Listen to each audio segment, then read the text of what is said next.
Hi Seekers, I'm your host, Luca Nicora. Yes, that's a real name, not a Star Wars character's name. Welcome to And Now What? Today we'll fight loneliness together and talk about the importance of relationships. Not romantic relationships, that's the topic of another video, but just relationships in general. And I will give you some tips to help you get out of isolation, since making friends as an adult is kind of weird. Especially after all these lockdowns, because they got us all scared of one another. Hey Jeremy, wanna grab a beer sometime? In a well-ventilated, clean, uncrowded, sanitized, social distance abiding place? Sounds fun, right? Have you heard of the longest running study on happiness? It's called the Harvard Study of Adult Development. In this project, 723 men from various backgrounds were followed since 1938. That's like when Captain America was still a skinny kid. There were two groups of participants. The first groups were all students at Harvard and graduated during World War II, most heading off to serve in the war. The second group were all boys from Boston's poorest neighborhoods, and they were specifically selected because they came from troubled and disadvantaged families. Your car's wicked pisser! That's what Boston accent sounds like to me. And what they found is that relationships are extremely important. It has a huge effect on your mental and physical health, even more than money or fame. More and more people feel lonely. Did you know that 47% of Americans feel lonely? That's crazy. That number doubled since the 80s. And that number was from before the pandemic. At the age of social media, that's kind of ironic. For the longest time, we thought that the elderly were suffering the most from loneliness. Actually, according to the University of Manchester, the age group that suffer the most from loneliness is the 16 to 24 years old. That's probably why a lot of teenagers commit suicide. Pre-pandemic and self-isolation, 28% of Americans, which is 13.8 million people, lived alone. That means that for these people, they had very limited to no interactions with humans during the lockdowns, sometimes for months. And I was going crazy not seeing anyone for one day. I'm going crazy. I think my bottle is talking to me. Some surveys suggest that within the first month of a coronacation, loneliness increased by 20 to 30% and emotional distress tripled. I can definitely relate to that. Loneliness and social isolation kills, and not like killing it, man. Just like death. Study shows that loneliness is as bad as smoking 15 cigarettes a day or alcohol abuse, and it kills 2 times more than obesity. Does that mean that I can eat burgers every day as long as I have a lot of friends? Of course not, Jeremy. Have you not watched the video I made about junk food and how it kills? If you have not yet, check out this link. Another crazy number, loneliness and social isolation is linked with a 29% higher risk of heart attacks and 30% higher risks of strokes. Hey, wanna be my friend and save each other's hearts? Of course, it's not just about loneliness, it's also about biology, mindset, and lifestyle, but relationships have a huge impact on your heart. Another study shows that there is an increased likelihood of mortality, not just from heart attacks, but other causes by 29% for social isolation and 26% for loneliness. Simply put, isolation bad. Okay, so now what? What can I do to get out of isolation and make new friends since Tamagotchis are not good enough? What do I do? Well, let's look at the tips. And I don't mean my titties.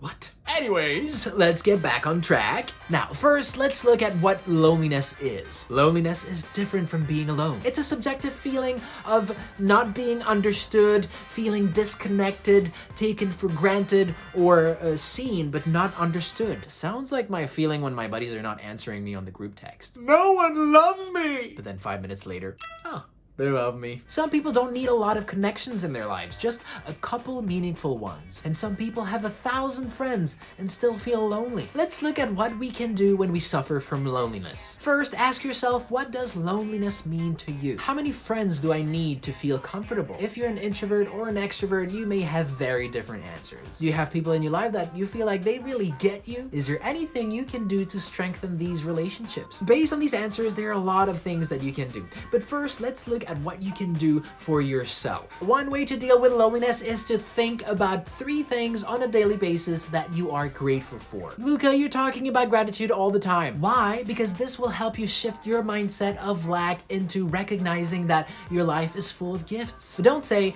I'm grateful for Back to the Future. Be more specific. I'm really grateful for Back to the Future because it made me dream as a kid and, well, still as an adult, like, I really want to get those Nikes. Not only that, spending time watching these movies with my brother helped these two different kids have things in common. See the difference? Sit with the feelings. That's a tough one for us male-identifying humans. We tend to think that feelings make us weak and that the only feeling that's okay to express is anger. Hold not happy. Truth is, feelings are not going anywhere. And if you want to be a compassionate friend, you have to be a compassionate human being towards yourself. Proud of you, Lukes! When you sit with your feelings, you'll see that they are not as scary as they seem. For me, it has helped me a lot when I have a lot of emotions to just lie down, relax, close my eyes, and focus on my body. And I try to locate where the feeling is in my body. What happens usually is that there is a burst of emotion, things come out, and then followed by a feeling of peace and sometimes even laughter because we let go of a huge weight. Now let's look at how you can strengthen and develop your current relationships. Study shows that positive, healthy relationships reduces risk of dementia by 17%.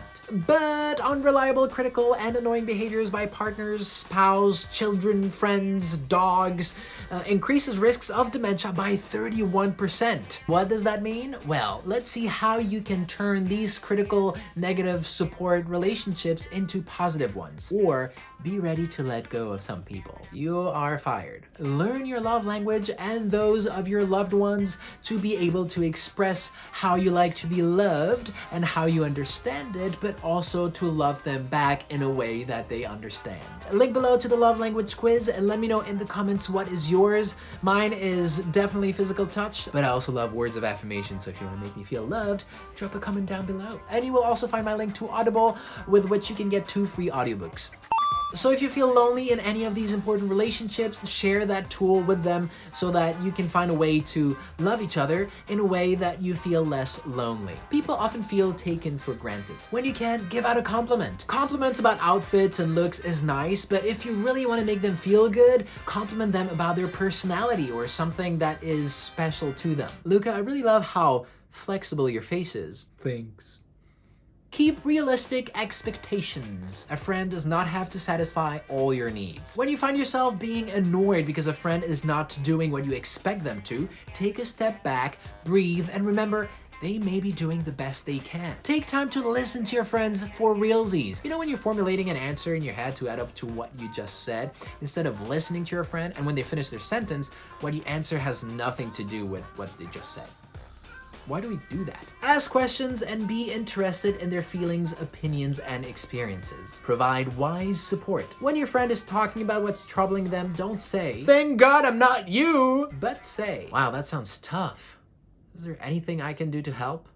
It's important to provide emotional support by acknowledging their pain. And if the time is right, not when they're like crying their eyes out. See if you can help them find a solution, see the situation from another angle, and get their mind out of rumination. Men tend to say, don't worry, you'll pass. Wanna get drunk and forget? Well, that's not that bad, let me tell you about my problem. These answers don't provide any emotional support, belittle the emotion of your friends, and helps running away from your problems, which is never a solution either. Love and support, y'all. If you feel like you don't really know how to address your feelings to your male friends, say, I have a problem I'd like to run by you. There's one thing that most men are scared of is emotions. But there's one thing they love to do, and that's problem solving. Asking your buddies to help you out solving a problem will get them really excited to help you and will give them permission in the future to do the same. Making friends as an adult is a skill. It feels uncomfortable because it's like asking someone on a date. I wish we could go to a random person who looks fun and go, "You wanna have a play date? Adult play date?" Sounds wrong. A good way to meet new people is to volunteer for a cause that really matters to you. Like animal shelters, help the elderly, sporting events, summer camps, at a church, or at a beard convention. Yeah, those are real. And what's great about that is that study finds that volunteering boosts happiness by providing a purpose. Have you heard of couch surfing? It's an app on which you can find free beds or couches on which to sleep on. You don't have to travel and go to other towns. If you download the app, you'll find that there are events that you can go to, and couch surfers are always super happy to meet new people. Or 2 birds with 1 stone. Ow! That hurts. Doik. Take a class. You can learn and meet people at the same time. Take a dance class, an improv class, or a drama class. These classes forces you to interact with other humans. Maybe some of these things are obvious for you, but for me as a Swiss man, I had to learn them because you don't really talk to people you don't know in Switzerland. How do we make friends back home? Hi, my name is Luca. Stay away! To create a connection, tell them something personal and ask them an open-ended question. Thinking about it, the people that are the most fun to hang out with are not necessarily the most entertaining people, but people who ask you questions and really seem to care about your opinion. A positive thing the pandemic has given us is a global shared experience. You can ask them how they experienced it or tell them what part sucked the most for you and what you learned out of it. For me, it really helped me getting into daily meditations, so that's a pretty good thing. Active listening and reflect. That must have been hard and not bummer. How to reconnect with old friends? First, reminisce. Talk about the shared experience you had in high school or kindergarten or back in the womb. If you're reconnecting with your twin brother, avoid chit chat, but don't avoid Kit Kats. Don't spend too much time talking about the weather. It is a conscious exercise to lead the conversation towards a connection. If you need a cheat sheet, write down a couple questions before you meet your friends. I really like your tie. Where did you buy it? Not like that, Luca. You know what I mean. When you own your vulnerability, you take control of it. It's like stand-up comedians. When they show their wounds, they connect with the audience. I know it may be hard for us men, but not owning our emotions and mistakes is what creates separation and loneliness and eventually kill us. It is time for us to redefine masculinity, and I will do my best to do that in a future video coming out soon. So if you're interested in that, keep an eye on my channel. Some other things that you can try to help with loneliness: get a plant. That's great because it also helps you reduce anxiety and stress, study finds. Get a pet. There are a lot of benefits besides exercising and feeling unconditional love by your adorable puppy. Walking a dog may help you meet a lot of people at the dog park or during your walks. Seek help. According to psychologist and emotional health expert Guy Winch, it is really important to seek help before things are really bad. Don't wait until you have cancer to go see a doctor. The same way, don't wait until you have a breakdown to seek help. I don't believe in myself much, but my therapist does. That helps. If you worry that therapy is too expensive, check out below. I have a link to get you some discounts on therapy.com. If you wonder if you have an impact on people, on average, you will live until 78.3 years old. That's how I'm gonna start counting now. Hi, I'm 28.5.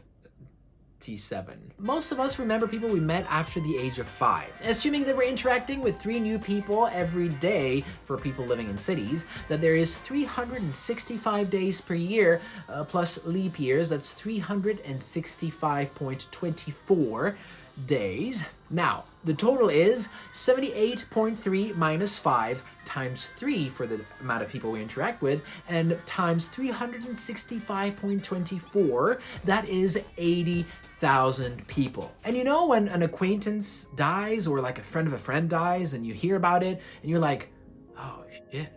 Like, it's weird when you hear about it, right? That's because we all matter.